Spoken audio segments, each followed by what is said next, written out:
After European countries realized there was a whole new landmass to the west, the Americas, they sent a bunch of settlers and explorers there to colonize the place and claim the land for themselves. Their colonies eventually became the 35 independent nations that make up North and South America today. And while we all know how Britain, Spain, France, and Portugal ended up claiming tons of land in the Western Hemisphere, there are other colonies you don't hear much of.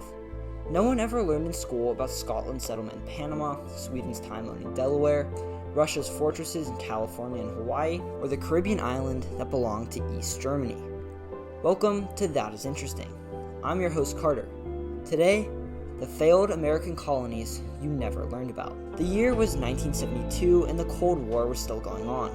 The leader of Cuba, Fidel Castro, went on a visit to his fellow communist nation, East Germany.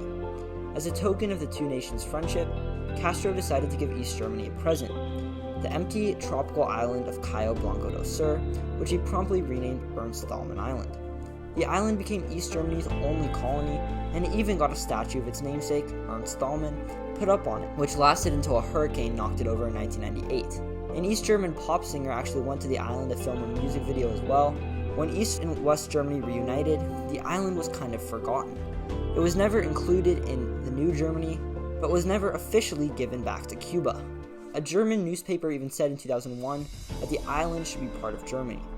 Cuba didn't like that and stopped allowing journalists to the island, saying that the whole thing had basically been a joke. Oh, by the way, the Republic of Molossia, a micronation, is actually technically at war with the island, and it still remains part of Cuba, even though it still bears the name Ernst Thälmann Island from when it was East Germany's only colony. In the 17th century, Sweden was a bit bigger than it is now. In fact, it was a full-fledged Baltic empire, owning land that now makes up 7 different countries. They also wanted to be able to make money selling crops. But there was a slight problem. Scandinavia is cold, and you can't grow much there. Just look at a map of farmland in Europe. Scandinavia is basically devoid of any crops. So they decided to make a colony in a warmer area to solve that problem. And they did. They founded New Sweden in what are now the states of Delaware, Pennsylvania, and New Jersey. They built a city called Fort Christina, and a bunch of Swedish and Finnish people moved in. Later, however, they encountered some problems. Sweden was busy fighting a war back in Europe, and New Sweden's northern neighbor, New Netherland, decided to invade. And since Sweden had focused all their energy on their war in Europe, they couldn't really do anything about it. A sneaky move, yes, but then Britain did the same thing to them a few years later. New Sweden was taken over by Britain, split into a couple different colonies. Fort Christina's name was changed to Wilmington, and they founded what would become the largest city in the colonies, just a couple miles upstream. Today, almost all of what was New Sweden is now occupied by Philadelphia and its suburbs. When you think of California or Hawaii, you probably think of sunshine, beaches, some big cities, and people dressed like cartoon characters. Probably one of the last things that comes to mind is Russia.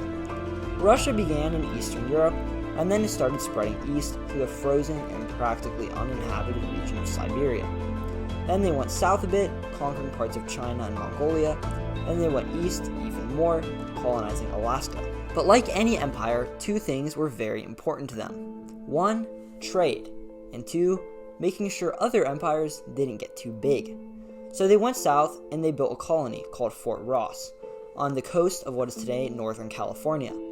This was useful for them because they could keep an eye on Spain as well as get food to give to Alaska, because like Scandinavia, Alaska is not the best place to grow crops. Fort Ross was a major center of fur trade, but eventually they sold it to some guy called John Sutter, who would go on to discover gold, become responsible for mass settlement of California, and have a major city founded on his property. Today, some places nearby still bear Russian names, and a large river in the area is called the Russian River. This guy was named Georg Anton Schaefer, and he was a German guy who worked for Russia. The Tsar sent Schaefer to Hawaii to foster friendship between Russia and the Kingdom of Hawaii. Little did the Tsar know how much Schaefer would completely fail at this job.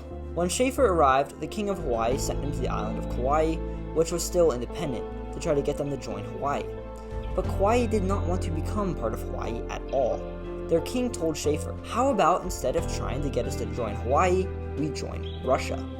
Eager to have the protection of a powerful foreign empire, the king of Kauai signed away the island to Russia and told Schaefer that Russia, from a base on Kauai, could easily take over all of Hawaii as well. Schaefer built 3 forts in the island: Fort Elizabeth, Fort Alexander, and Fort Barclay de Tolly, as well as a Russian Orthodox church. However, when the Tsar found out what Schaefer was up to, he was furious. He had sent Schaefer to foster friendship between Russia and Hawaii, and now Schaefer was trying to take over Hawaii in the name of Russia. So he sent Schaefer and all the Russian settlers back to Russia, and Hawaii promptly invaded and conquered Kauai. They went on to use the forts themselves as defense. In the last colony I'm going to talk about, practically everything went wrong.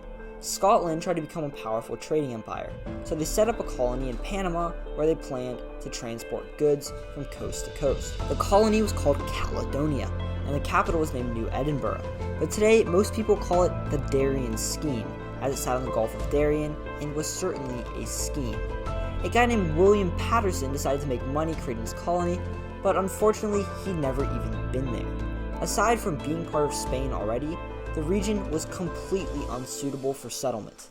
No one knew this, however, and thousands of Scottish settlers came in waves of ships, landing in a small bay where they built their capital city, New Edinburgh. But it was probably the worst place to try to start a new life. There was no food, and disease-carrying mosquitoes were everywhere. And then there was Spain, which was furious that Scotland was trying to claim its land and continued attacking the settlers. Even with support from the native people, who felt so bad for the Scottish that they gave them food, the settlement was unable to continue, and those who'd survived sailed back. The only remnant of the failed colony is the name of the bay, Puerto Escocés, Spanish for Scottish port. Thank you for watching this video, and I hope you learned something new. Subscribe for more content like this. I cover the countries, cities, people, and places of the world and beyond. These videos will leave you saying, that is interesting.